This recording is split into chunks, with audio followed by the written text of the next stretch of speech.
we alluded to, if you've already applied, go ahead and go to SEO Career, apply now, and same email from last year. If you received an email from me or from our recruiting at SEO-USA.org, then that's the email you use. If you forgot your password, refresh it, and you're back in business, and the majority of your application is ready to go. So if not, sign up, go to put in your email, put in your password, and it'll take you to this profile page, the initial profile page where you'll be able to update your information. And once you go from there, there is basically a 6-step process to completing the application. It shouldn't take you any more. If you have your resume, if you have most of your documents, it shouldn't take you more than 20 minutes. So in that profile information, we want to make sure to get your general understanding, know who your campus recruiter is, what your GPA is, what your major is, just a quick tear sheet of who you are. Then as you move to the next section, in step 2, your personal information, which we want you to be as thorough as possible in providing us that information. And all this information we keep in our database and doesn't go out to any third party or anything of that nature, so you don't have to worry about that. Now, when you get to the internship portion, I definitely recommend you visit the website, go to the different internship areas, and get a better idea. So an example of that, within our web page, you can see SEO Career, you have internships, and you have the different areas. So here we see investment banking, private equity. Start to get an idea. There's some more webinars on the day-to-day, some brief information on the different areas that we're going to address today. But this is an open resource for you. And then there's other intern resources that are within the web page. So there's a wealth of resources out there that can assist you in your application process. So when you go about that application process, make your first choice investment banking, or if you decide to change your mind, then you can go ahead and change that. But the way to think about this is that although we're asking for your second, your third choice, when you select your first choice, that is what we're essentially going to begin evaluating off of. So that will be the one that you'll interview for initially, not your second choice. And we may, sometimes we have we send people to their second choice, but it's very seldom. So your first choice is essentially what you're applying for. Now, the 200-word essay prompt, really don't want you spending too much time on this. This is not going to be a deciding factor whether you're going to get to the interview stage. Really, I want to know who you are, why you want to do investment banking, and anything else you feel that's pertinent for us to let us know. There's also later some additional areas for you to add information, but for the most part, I just want to know you can write succinctly, and then go from there.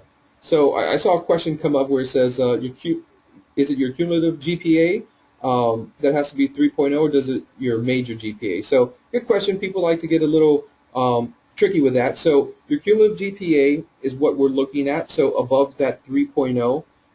So if you spent 2 years at a non-4-year undergrad institution, and then you have just recently changed to a 4-year institution, ultimately we're going to be looking at that 4-year institution. So that gives you an idea of kind of what we're looking at. So that 3.0 has to be cumulative, and it can't just be a GPA, the major GPA. Although when we are evaluating you, we will take some of this into account when we're looking at kind of your performance in your finance classes and your quantitative classes. But that 3.0 is definitely a necessary. So moving forward past the essay, just want you to be concise and clear about what you want to do. Show me some evidence that you know what you want to do, and then we can move forward from there. And then further down, there's some other areas: corporate banking, private equity, public finance. Check those that you feel are of interest to you. Go to the website, read up a little bit about it, and then you'll have a better idea whether or not you can see yourself doing that. So your education information is going to be important. Make sure you get that information in there because that's important to our process. And there will be an area for additional information if you have any special circumstances that have happened during your time in university. Then go ahead and put that in there. We're happy to look at that information.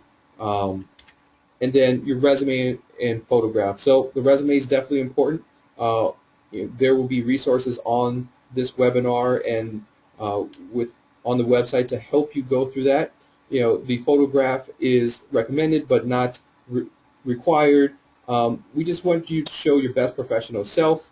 So take from your LinkedIn profile, go ahead and put that in there. We're just looking for professional, making sure you kind of have that IQ for the office environment.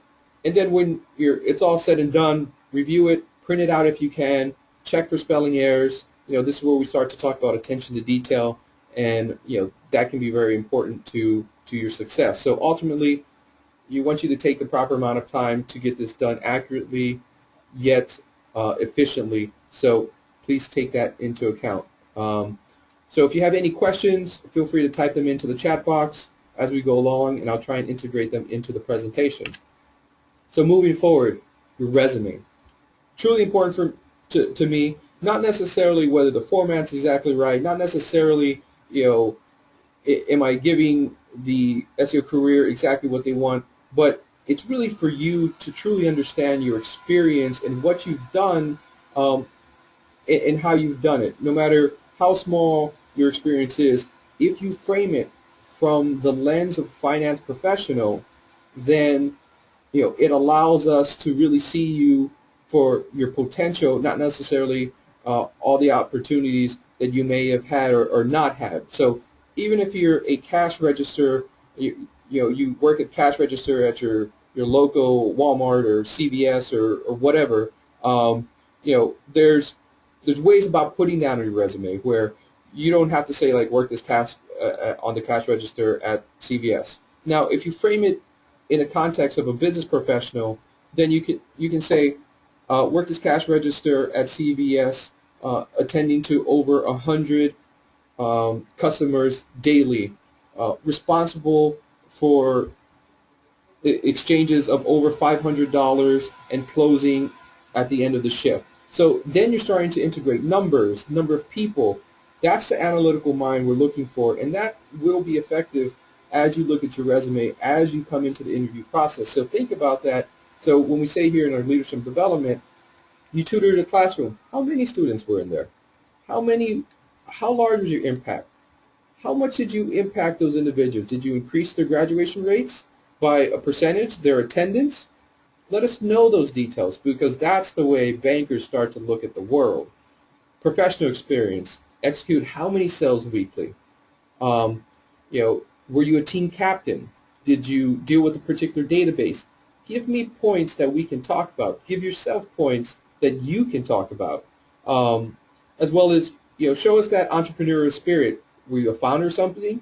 On the bottom you have repaired, rented, and sold XYZ to ABC. Maybe you did your own lawn mowing company, and that's how you want to translate your experience. So that is a foundation that we want to know about. So this is what recruiters are looking for. This is what we're looking for. How do you represent your communication skills? Through what actions? Tutoring classroom, you have to communicate with quite a few people. You're a team captain? Great. We know that you can survive in that corporate environment. You're analytical. You improved the database. You saw inefficiencies, and you did what you needed to do to increase those efficiencies. Here we have self-confidence. It takes a lot of confidence to be a founder.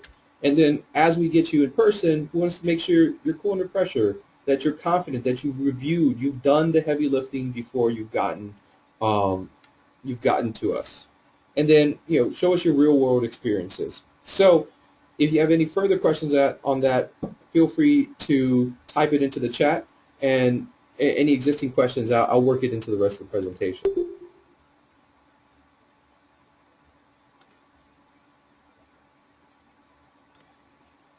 All right. So moving on, if you go to the bit.ly SEO resume, you'll find the Resume 101 tutorial, which is pretty interactive. And this is just to give you an idea of what's on there. It tells you about the resume essentials, zooms in, zooms out, and helps you give you examples of how we want, how we would like your resume to look like, as well as this prepares you for your interview for whatever it is. Some more examples here of how interactive the Prezi tutorial is. So please take a moment to do that. If you've already submitted your application, go back. You can go ahead and send us a new resume as well and upload it, because if you're getting into the program, you're going to have to go through this process.